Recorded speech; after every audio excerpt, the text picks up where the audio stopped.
Voilà. Racontez-moi un souvenir qui vous vient spontanément quand on vous parle de l'Algérie. Ben, moi, c'était quand j'avais 15, 16, 17, tu sais. À l'époque, mon père et ma mère ne voulaient pas que je sorte comme ça le soir et tout ça. Par contre, avec tous les copains et les copines, on faisait des surprises parties. Et un jour chez l'un, un jour chez l'autre, un jour chez l'autre, tu sais. Alors, on achetait du Coca-Cola, de l'Orangina, des trucs.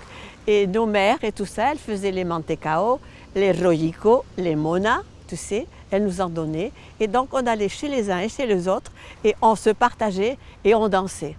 On dansait, c'est à ce moment-là qu'on a découvert le rock and roll. Tu sais, on avait vu le rock and roll et alors on se mettait des disques de rock and roll et on passait des après-midi à ta ta ta ta ta. Moi, on me faisait passer dessus, mon cavalier me faisait passer par-dessus, tu sais. Et c'est ces après-midi, c'est ces dimanches après-midi, tu sais, où bon, la guerre d'Algérie existait déjà. Souvent, on avait des comptes rendus, des trucs de... Moi, j'ai eu un petit cousin qui est mort. J'ai eu le mari d'une copine qui s'est fait tuer aussi. Et on avait un fond de guerre et de pleurs et des atrocités, tu sais. Mais ces dimanches après-midi, on allait danser. On allait danser. Est-ce que vous pouvez me décrire, Sidi Bel Abbès, votre quartier, ce qu'il y avait autour? Est-ce que vous en avez encore un souvenir? Ah oui, oui, oui, oui. Ben, Bel Abbès, c'était une belle petite ville, hein. Et moi, mon quartier, c'était le faubourg Clé-Clébert. Et ma rue, c'était la rue de la Fontaine romaine. Parce que mes parents étaient horticulteurs. On avait un grand jardin où on cultivait toutes les fleurs. Il y avait des fruits et des fleurs. On avait un magasin de fleurs où on vendait les fleurs qu'on cultivait. Et à côté, on appelait la Fontaine romaine parce qu'à côté de chez moi, là-bas, il y avait un grand, comment dire, un grand lavoir, tu sais, le grand lavoir où toutes les voisines venaient laver leur linge. Et alors elle lavait leur linge, en même temps qu'elle lavait, elle se racontait des histoires, elle chantait, tu sais, et c'était la fontaine romaine. Et on n'était pas très loin de la Légion, on entendait, tiens, le 30 avril, tiens, avant-hier, c'était la fête du Cameroun, c'était la guerre du Cameroun, la victoire du Cameroun. Et il y avait tous les légionnaires qui faisaient un cortège, une procession, un truc, et qui chantaient « Tiens, voilà du boudin, da da da la la la la la la la la ». Et nous, tous, on courait derrière, on chantait derrière, tout ça. C'était une belle petite ville.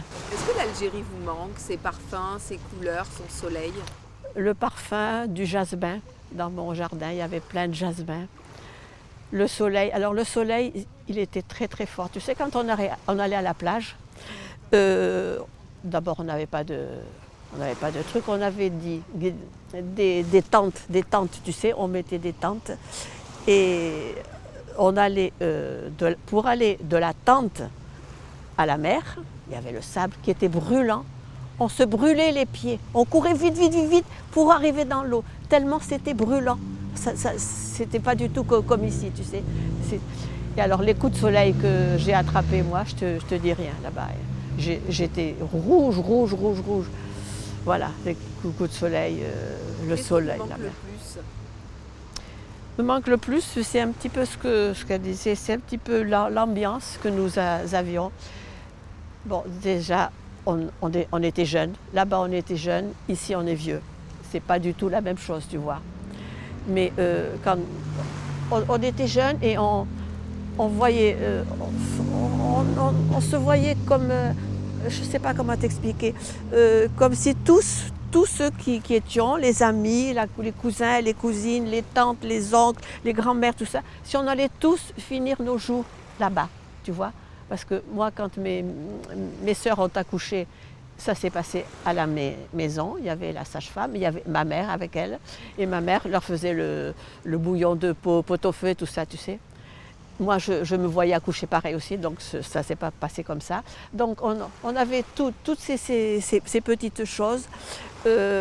Pour les processions de Vierge, lorsqu'on trimballait la Vierge d'une cour à une autre, tu sais, mes parents, on avait des grands palmiers, on venait chercher des grandes branches de palmiers, on faisait des palmiers, on lui faisait un socle, et alors on amenait la Vierge, parce que là-bas, beaucoup, on habitait dans des cours. Moi j'étais seule, mais beaucoup de cours où il y avait 7 ou 8 personnes, tu sais, c'était pas facile, parce que dans ces 7 ou 8 personnes, des fois il y avait 1 ou 2 chiottes, tu sais. Et la Vierge allait d'une cour à l'autre, c'était le curé qui nous emmenait tout ça. Dans quelles conditions vous êtes partie d'Algérie? Moi j'étais enceinte de 8 mois. Et c'était mon premier enfant. Et on avait distribué des tracts en disant que pour l'indépendance c'était le 2 juillet, 2 ou 3 juillet, on allait ouvrir le ventre des femmes et sortir les gosses au soleil. Alors je me suis sauvée. Mon mari m'a dit, tu t'en vas, tu t'en vas. Je suis partie avec ma belle-mère, ma belle-sœur qui avait un petit de 4 mois. Moi, je n'avais jamais mis les pieds en Algérie. En France, oui. En France. En France, je n'avais jamais mis les pieds. Et donc, mon mari, ils nous ont accompagnés à Oran. Et on est parti par le premier avion qu'on a attendu là-bas. Et on est parti par le premier avion qui a pu nous emmener.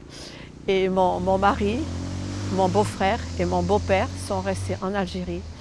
Ils sont partis dans le car. Et moi, je les voyais à travers le car. Mon mari faisait ça. Et je me disais, est-ce qu'il va arriver à connaître son fils ou sa fille? Parce qu'à l'époque, on ne savait pas. Et je me demandais si mon fils aurait un jour un père. Et donc, on est arrivé à Marseille. On n'a pas été bien reçus. Quand je vois comment on reçoit les gens maintenant, c'est très bien. C'est très bien comment on reçoit les gens maintenant. Mais on a été à la gare de Marseille. Moi, on m'a donné un chocolat, tu vois, ma belle-mère et tout ça. Et comme nous attendions pour venir à Nice, j'ai dormi sur un banc. J'étais enceinte de 8 mois, j'ai dormi sur un banc à la gare de Marseille. Et le lendemain, on est venu à Nice où il y avait une tante qui a pu nous héberger mal parce que la pauvre, elle habitait elle avait un 2 pièces dans un garage et elle nous a tous hébergés et voilà. Je suis partie avec une valise où j'avais mis que le linge, j'avais toute la layette pour mon fils. Et je suis partie avec ça. Et j'ai tout laissé là-bas. Là-bas, nous avions une maison, j'avais tous les meubles et tout. J'ai tout laissé. Au niveau de la culture culinaire des Pieds Noirs, qu'est-ce qui vous reste aujourd'hui de ça? Qu'est-ce que vous aimez manger qui vous rappelle l'Algérie? Ben moi, c'est comme on dit tous, c'est le couscous. C'est le couscous, c'est les pois chiches, les sauces de pois chiches avec de la morue, tu sais, avec de la morue, du pois chiche, des poivrons, des trucs comme ça. Ça, j'aimais bien aussi. Merde, tu vois, quand je suis fatiguée, je bégaye. La frita avec les poivrons, avec la morue ou les côtelettes, voilà. La mouna? Alors, la mona, c'était pour Pâques. On faisait les monas et les mantecao et les monas. Et on partait, alors là, on partait tous on partait à la campagne, tu sais, on amenait la poêle pour faire la paella, on amenait tout le riz, la poêle, le feu pour faire la paella, le machin, et les monas et la bouteille d'anisette. Est-ce qu'aujourd'hui, l'Algérie vous manque? L'Algérie me manque... Elle me manque moyennement, je vais te dire. Parce que tous les beaux souvenirs que j'ai, je sais qu'ils n'existent plus. Je sais que ça n'a rien à voir avec ce que j'ai vécu, moi, là-bas, et ce qui se passe maintenant. Donc maintenant, telle qu'elle est, je ne l'aimerais pas. Telle qu'elle est maintenant. Je l'ai aimée comme elle était avant, mais telle qu'elle est maintenant, elle ne me manquerait pas. Et puis je me suis installée en France. Mon fils est né en France, j'étais enceinte de 8 mois, il est né en France. J'en ai eu un autre qui est né ici aussi. On a beaucoup travaillé, mon mari et moi, tu vois. Maintenant, bon, Mon mari est mort, mais moi, voilà, j'ai travaillé chez Citroën pendant 35 ans. J'ai une retraite, j'ai un appartement et je me suis installée en France et je trouve que la France est très très belle. Vous avez une fierté malgré tout d'être née en Algérie. Oui, Pourquoi? oui, oui, parce que c'est mon cœur et mes racines, tu vois. Et quand, au fond de mon cœur, j'ai mon père. Mon père est mort là-bas. Il est resté enterré là-bas. Je n'ai pas pu rapatrier sa tombe parce que à un moment donné, je voulais rapatrier son corps. Mais j'ai une tante qui a rapatrié son mari. Et quand il est arrivé ici, après ils l'ont dit, vous savez, on a pris n'importe quel corps au cimetière et on vous l'a envoyé. Tu vois? Et finalement, et moi, mon père est resté là-bas en Algérie. Mais je sais, mon père était espagnol, tu sais. Je sais que mon père est en Espagne, il est quelque part en Espagne, comme j'irai moi, sûrement. Mais oui, je suis fière d'être née en Algérie. Je suis fière d'avoir connu ce pays, de l'avoir connu comme il était, comme on l'a aimé, comme les Pieds Noirs l'ont fait, parce que finalement, quand ils sont arrivés, il n'y avait rien. Tu sais, parce qu'on a beaucoup reproché. On parlait des colons. C'est vrai qu'il y a eu des colons Pieds Noirs qui avaient des fermes, qui avaient des terres, qui avaient tout ça. Mais tout le monde n'était pas colon. Moi, j'étais pas colon, mon mari non plus, tu sais. Mais justement, c'est cette force, tu sais, que nous avons eue pour créer ce pays, pour faire monter ce pays. Quand on l'a laissé, il y avait des autoroutes de partout, des collèges, des lycées, des hôpitaux, des théâtres. Il y avait, tu sais, on a laissé un pays magnifique, magnifique.